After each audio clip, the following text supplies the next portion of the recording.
आरोग्य जागृती। कॅन्सर मुक्त महाराष्ट्र हा आरोग्य जागृतीचा जो उपक्रम आहे हा खरंच उपक्रम आहे। आपल्याला माहित आहे की आजची जी युवा पिढी आहे ती विविध व्यसनांच्या आहारी जात आहे।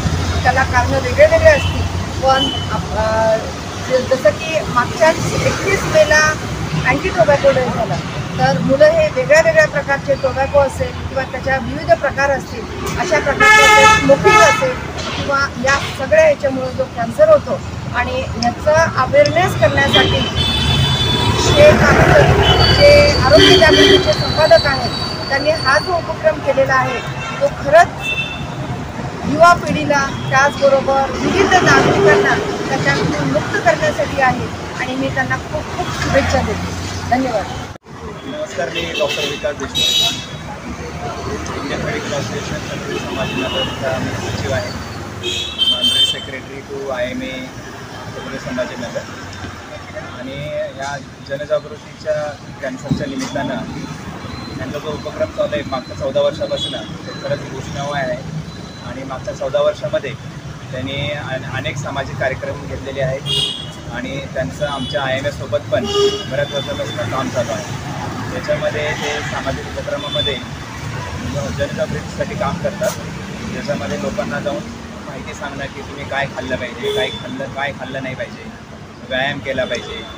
आणि आपल्याकडे जे पोल्युशन वाढलेलं आहे त्या पोल्युशनवर पण ते काम करतात की सगळीकडे अन्न भेसळ असते किंवा वातावरणामध्ये पोल्युशन असतं किंवा हे सगळे कार्बन पार्टिकल्स असतात, पेट्रोकेमिकल प्रॉडक्ट असतात। याविषयी जनजागृती करायचं काम हे अविरतपणे 14 वर्षापासून करते। त्यांनी बऱ्याच सामाजिक संघटनेसोबत पण काम केलेलं आहे आणि इव्हन राजकीय पक्षासोबत पण काम केलेलं आहे। आपण मागे बघत आहोत त्यांचा कार्यक्रम आणि मला हे त्यांच्या पुढच्या वाटचालीसाठी अनेक या ठिकाणी शुभेच्छा देऊ इच्छितो आणि धन्यवाद देऊ इच्छितो त्यांना की त्यांनी आमच्यासोबत पण बरेच वर्षापासून काम केलं।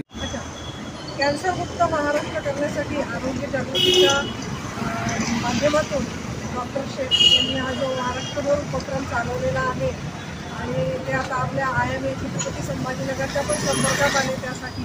तर हा खरोखर अत्यंत कौतुकास्पद असं हे यांचं कार्य आहे आणि त्याच्यातून जनमानसाला फार मोठ्या प्रमाणात मदत होईल, कॅन्सरचं प्रमाण कमी होईल, जागृती होईल, याची अपेक्षा आपण निश्चितच करायला हवी। अत्यंत स्तुत्य असा कार्यक्रम आहे, त्यांना खूप शुभेच्छा देते आणि त्यांचा आभार। थँक्यू। आरोग्य जागृती।